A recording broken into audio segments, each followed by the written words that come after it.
Assalamualaikum warahmatullahi wabarakatuh. Bismillah, alhamdulillah, wala haula wala quwata illa billah, amma ba'du.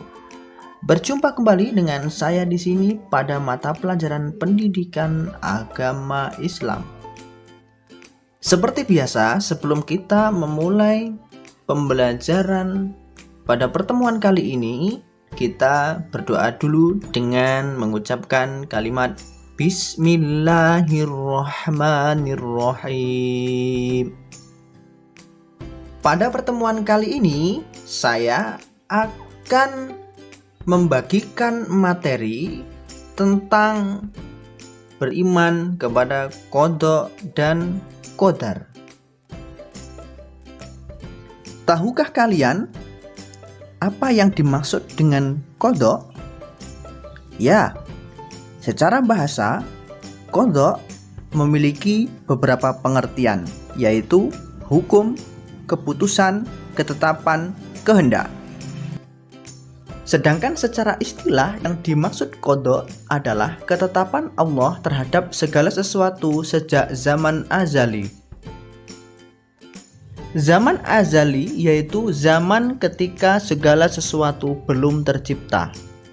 Sedangkan yang dimaksud dengan qadar adalah secara bahasa artinya kepastian, ukuran, kekuasaan, perwujudan kehendak.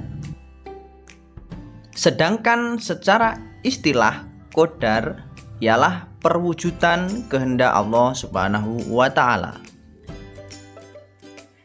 Simaklah hadis di bawah ini yang menjelaskan adanya ketentuan Allah atau takdir Allah Subhanahu wa taala, atau dalam pengertian lain yaitu qada dan qadar.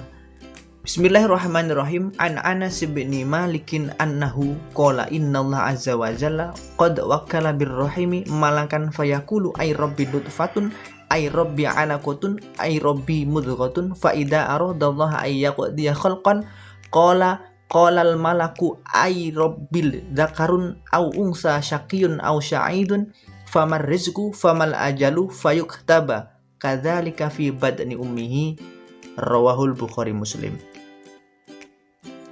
Artinya diriwayatkan dari Anas bin Malik radhiyallahu anhu, katanya Rasulullah sallallahu alaihi wasallam bersabda, Allah Subhanahu wa taala mengutus malaikat ke dalam rahim. Malaikat berkata, "Wahai Tuhan, ia masih berupa air mani." Setelah beberapa waktu, malaikat berkata lagi, "Wahai Tuhan, sudah berupa segumpal darah." Begitu juga setelah berlalu 40 hari, malaikat berkata lagi, "Wahai Tuhan, ia sudah berupa segumpal daging." Apabila Allah Subhanahu wa taala membuat keputusan untuk menciptakan menjadi manusia, maka malaikat berkata, "Wahai Tuhan, orang ini akan diciptakan lelaki atau perempuan, sengsara atau bahagia, bagaimana rizkinya, serta bagaimana pula ajalnya." Segala-galanya dicatat ketika masih di dalam kandungan ibunya. Hadis riwayat Bukhari Muslim. Hadis di atas ini, hadis yang baru saya bacakan ini menjelaskan bahwa jenis kelamin, sengsara atau bahagia, rezeki, ajal telah ditentukan oleh Allah Subhanahu wa taala sejak manusia berada dalam kandungan ibunya. Ketika seseorang manusia terlahir ke dunia ini dan mengalami peristiwa-peristiwa tertentu, berarti ia telah ditakdirkan Allah Subhanahu wa taala seperti peristiwa yang ia alami tersebut. Untuk memperjelas pengertian qada dan qadar di atas, perhatikanlah contoh berikut ini. Seorang bernama Ilya saat ini belajar di pondok pesantren modern Gontor. Sebelum Ilya lahir ke dunia, bahkan sejak zaman azali, Allah Subhanahu wa taala telah menetapkan bahwa orang bernama Ilya kelak akan belajar di pondok pesantren modern Gontor. Ketetapan Allah Subhanahu wa taala sejak zaman azali itulah yang disebut qada.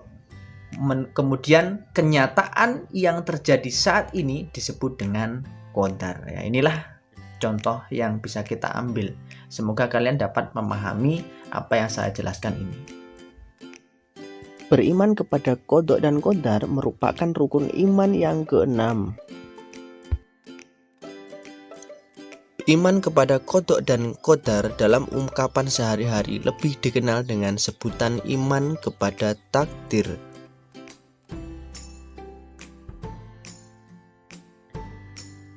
Iman kepada takdir berarti percaya bahwa segala apa yang terjadi di alam semesta ini, seperti adanya sehat dan sakit, hidup dan mati, rezeki dan jodoh, seseorang merupakan kehendak dan ketentuan Allah Subhanahu wa Ta'ala. Bagaimana? Apakah kalian sudah memahami arti dari takdir ataupun qada dan qadar? Alhamdulillah jika kalian sudah bisa memahami. Jika belum, kalian bebas untuk bertanya. Saya tunggu pertanyaannya ataupun ingin memberikan pendapat pada kolom komentar. Oke, cukup sekian pembahasan materi kita kali ini. Kurang lebihnya mohon maaf. Akhirul kalam, wassalamualaikum warahmatullahi wabarakatuh.